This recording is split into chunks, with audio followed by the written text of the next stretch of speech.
everybody. Ben Nelson here, the Everyday Real Estate Investor. Thanks for tuning in. Here on the Everyday Real Estate Investor podcast, we talk about mindset, strategies, tips and tricks, things like that to start or scale your investment business. If you're busy with other things like a professional career or another business or a 9-to-5 job or a family, or all of those things, like a lot of people are, I know I'm busy with all those things. But you still want to get the amazing benefits of investing in real estate and being exposed to real estate investing. You found the right place. So that's what we talk about here. We talk about mindset, strategies, ways to make that happen and not necessarily have to give up all of those other things to make that happen and be a full-time investor. That's great if that's your goal. We talk about ways to scale your business as well.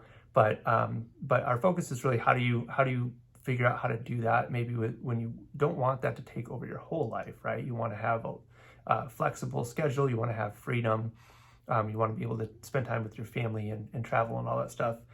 Or maybe you want to keep your other business running. Maybe you want to have, maybe you love your professional career and you don't want to give that up, but you also still want to invest. So that's the goal here. That's what we're doing.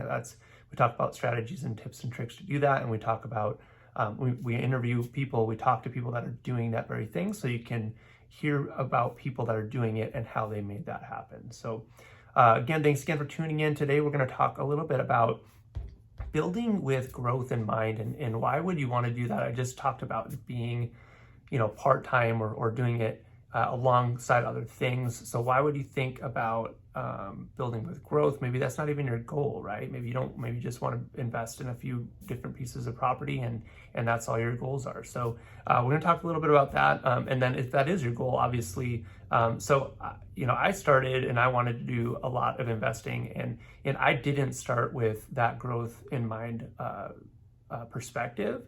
And a lot of investors do that. They start, they get excited, they jump in, with both feet, and then they don't really think about those things because they're just excited and they just want to get in the game. So that's great. That's great to have that enthusiasm, but sometimes you need to take a step back and really think through some of these things so you can be as effective as possible. And especially if you're don't have a ton of time, these things are going to be super important because they're going to help you be more effective and save time. So the first thing that you need to do is, even if your plan isn't to build a business, a large business or scale, is to treat it as a business because it is a business, whether it's part-time or whether it's full-time, whatever scale you're doing it, you need to make sure you're treating it as a business. And I learned this lesson the hard way, and I really treated it more as, I didn't think of it in my mind as a hobby. Like I felt like I was thinking of it as a business, but I really wasn't treating it as a business. I wasn't doing the things that I needed to do. I wasn't setting up the systems. I wasn't, managing my books properly. I wasn't reviewing the things that I should be doing on a regular basis. And those are key, no matter what level you're doing this at, is knowing the numbers and knowing where you sit and, just treating it with, I guess, the respect that a business needs to make sure you're doing those things and you're taking the right steps. And that way you see things that you wouldn't normally see as well. That's how a lot of mistakes are made, is not treating it that way. And you're not paying attention to your investments. And so you start making errors and even if you're not making big mistakes, you're maybe not being as effective as you could be with your investments. So one of the things that I would recommend as you're thinking ahead is to plan on not doing any of the work. So a lot of people, get into the business. It's harder to do if you're limited on time. So that's one reason to be looking at this. But just thinking long term, look at everything from the perspective of hiring everything, right? So a lot of people get into fixers, and they're basically of the mindset that I'm going to go into this, I'm going to put my own time and effort into this, and I'm going to turn around and I'm going to make a profit, right? So that's great, but especially if you're looking to scale, that is not sustainable, right? And then if you're also looking at a way to do this part-time, or you're not wanting it to take over your life, you're not going to be able to do all those things. Now, again, I started there. So, our very first project, I was there every day and I did a lot of the work and, it worked fine. But, and here's another mistake I made. So this is what I would really suggest is that if you're going to do that, it's not necessarily a bad thing. A lot of people start there and that's just, whether it's resources are limited or whether it's just you want to get your hands dirty or whatever the reason, it's fine to get your hands dirty and be on site and do that stuff. I'm not saying that's the wrong thing to do necessarily. Especially, and you can learn a lot and there's a lot of good reasons to be doing that. But what I would say is you definitely need to separate out the compensation for your time and effort from your investment returns. So if you're going and doing a remodel and you're going to flip this property and you think you're going to make $30,000 or $40,000 on it over 6 months, that's great. But you need to sit down and figure out how much time investment that's going to be for you. You need to pay yourself a fair wage for the job that you're doing, and then anything above and beyond that is your investment return. And so that's where I see a lot of people, they just don't think about that aspect of it. And so they just see the chunk of money that's coming in. And you may not even be making minimum wage, right? If you really break it down and think about how much time and effort you put into it. So you really want to sit down and figure that out. And you want to be making sure you're making a fair wage for what you're doing. And then on top of that, you're making a decent return on the investment as well. So separate out your time investment, your actual physical labor or your time involved in the project from your return on the money that you're putting into it. So hopefully that makes sense.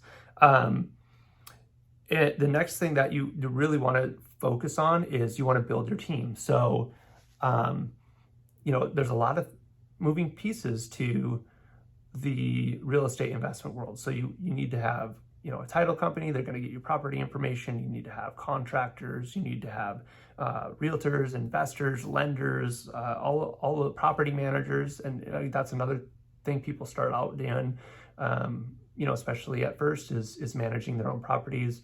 I did that on our very first one, and we were very fortunate. We had an excellent tenant. And so it was fine, but even the little things that came up, in the end, it made it. I would rather have a property manager deal with that so that I don't have to do those things. And things come up at any point. It's super inconvenient. And again, if you're running another business or a business professional, or you just want to be able to get away and not get a phone call that says, "Hey, my toilet's plugged," or "My garage door broke," or whatever it is, someone else is dealing with that, then you can spend time focusing on either those things or out looking at other deals and working on other things. So don't think of it as an expense. Think of it as a cost of doing business. For any of those things, it's a cost of doing business. You need to pencil that in and you need to account for that to make the deal make sense. If the deals are only making sense because you're doing the work yourself, you're managing it yourself, you're managing the property yourself, it's probably not really a very good deal. I mean, you have to account for all of those things and make sure, because here's the thing is, what if something happens to you? What if you're not able to run the project anymore and you need to hire someone to manage that project for you or manage the property for you because you can't do it anymore? Well, if you haven't accounted for that in the deal, then now you're probably going to end up losing money. So I know it's really easy to I'll just do that myself and not pay for it. But you gotta account for those things. So the other thing that you really should be doing upfront is you really have to set up some really good systems. And again, this is another thing that I'm still building, if I'm being honest. And I was terrible at it at first. And the worst thing that you can do is go out and start, whether you're marketing or talking to people or whatever, however you're trying to generate business, to go out and start doing that and start getting leads and opportunities coming in. And now you don't have a way to manage those, because that's how things fall through the cracks. That's how you miss out on opportunities, because you don't have the proper systems in place to follow up, and just things get forgotten or left behind.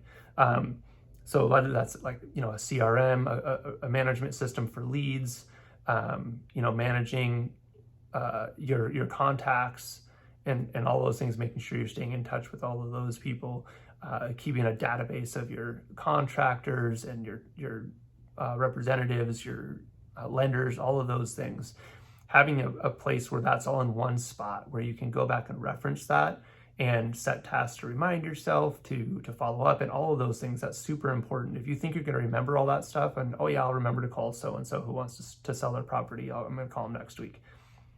You're not going to remember, or you're going to just stress out trying to remember all that stuff. So come up with good systems. There's tons of good, CRM systems or just use an Excel spreadsheet, just something so that you're putting the information together and you have some sort of follow-up system to keep track of that stuff. So again, all of these things they're kind of simple, but a lot of people don't do them and they don't think through them up front.